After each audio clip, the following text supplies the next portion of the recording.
ನಮಸ್ತೆ ಫ್ರೆಂಡ್ಸ್, ನಾನು ನಿಮ್ಮ ಅಡುಗೆ ಮನೆ ಖುಷಿ. ಇವತ್ತಿನ ರೆಸಿಪಿ ಬಂದುಬಿಟ್ಟು ಗೋಬಿ ಫ್ರೈ ಹೇಗೆ ಮಾಡೋದಂತ ನೋಡ್ಕೊಂಡು ಬರೋಣ. ತುಂಬ ಈಸಿ.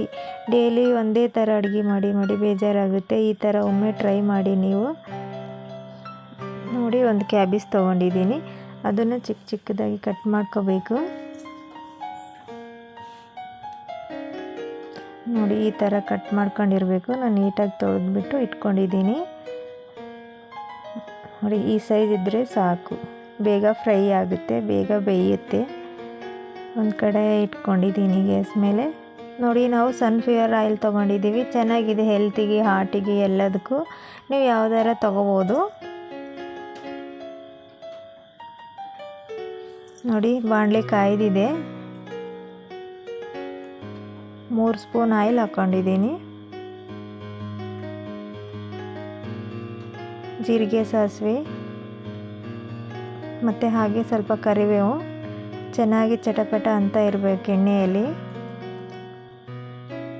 ಇವಾಗ ಅದನ್ನು ಚೆನ್ನಾಗಿ ಫ್ರೈ ಆಗಿದೆ. ಯಾವಾಗಲೇ ಕಟ್ ಮಾಡ್ಕೊಂಡಿರೋ ಗೋಬಿ ಹಾಕೋಣ.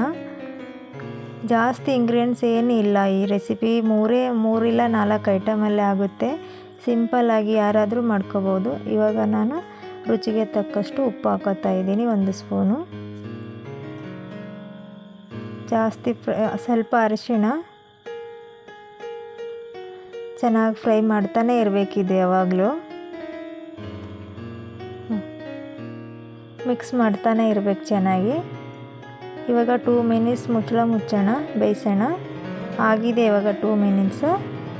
ಮತ್ತೆ ಒಂದು ಸಾರಿ ಈ ಥರ ಮಿಕ್ಸ್ ಮಾಡ್ಕೊತಾ ಇರಬೇಕು. 1 ಸ್ಪೂನು ರೆಡ್ ಚಿಲ್ಲಿ ಪೌಡರ್ ಹಾಕೋತಾ ಇದ್ದೀನಿ. ನೀವು ಜಾಸ್ತಿ ಬೇಕಾದರೆ ಹಾಕ್ಕೊಳ್ಳಿ, ಸಾಕು ಇಷ್ಟೇ. ಮಕ್ಕಳಿಗೆಲ್ಲರಿಗೂ ಚೆನ್ನಾಗಿರುತ್ತೆ.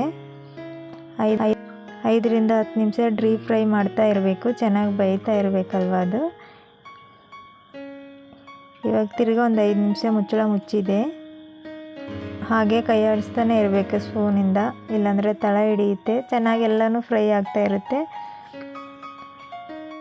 ಯಾರು ನಮ್ಮ ಚಾನಲ್ ಸಬ್ಸ್ಕ್ರೈಬ್ ಮಾಡಲ್ದೆ ಹಾಗೆ ನೋಡ್ತಾ ಇದ್ದರೆ ಪ್ಲೀಸ್ ಸಬ್ಸ್ಕ್ರೈಬ್ ಮಾಡ್ಕೊಳ್ಳಿ. ನೋಡಿ, ಲಾಸ್ಟಲ್ಲಿ ಸ್ವಲ್ಪ ಕೊತ್ತಂಬರಿ. ಪ್ಲೀಸ್ ಸಬ್ಸ್ಕ್ರೈಬ್ ಮಾಡ್ಕೊಂಡು ಹಾಗೆ ನಿಮ್ಮ ಫ್ರೆಂಡ್ಸಿಗೆಲ್ಲ ಶೇರ್ ಮಾಡಿ. ಮಿಕ್ಸ್ ಮಾಡ್ಕೊಳ್ಳೋ ಹಾಗೆ.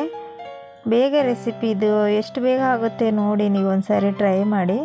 ಎಲ್ಲ ಮಿಕ್ಸ್ ಮಾಡೋಣ. ನೋಡಿ, ರೆಡಿಯಾಗಿದೆ ಇದು. ಇವಾಗ ಸರ್ವ್ ಮಾಡೋಣ. ನೋಡಿ, ಅನ್ನ ಸಾರು ಮಾಡಿದರೆ ಸೈಡ್ ಡಿಶ್ ಚೆನ್ನಾಗಿರುತ್ತೆ. ಚಪಾತಿಗೂ ಓಕೆ, ಪರವಾಗಿಲ್ಲ, ಚೆನ್ನಾಗಿರುತ್ತೆ. ಫ್ರೆಂಡ್ಸ್, ಒಮ್ಮೆ ನೀವು ಟ್ರೈ ಮಾಡಿ. ತುಂಬ ಈಸಿ ಇದು, ಯಾರು ಬೇಕಾದರೂ ಮಾಡ್ಬೋದು. ಓಕೆ ಫ್ರೆಂಡ್ಸ್, ಮನಸ್ಸಿಟ್ಟು ಅಡುಗೆ ಮಾಡಿದರೆ ಎಲ್ಲ ಅಡುಗೆನೂ ಚೆನ್ನಾಗಿರುತ್ತೆ ಅಂತ ಹೇಳ್ತಾ ನೆಕ್ಸ್ಟ್ ವಿಡಿಯೋದಲ್ಲಿ ಸಿಗೋಣ. ಓಕೆ, ಬಾಯ್.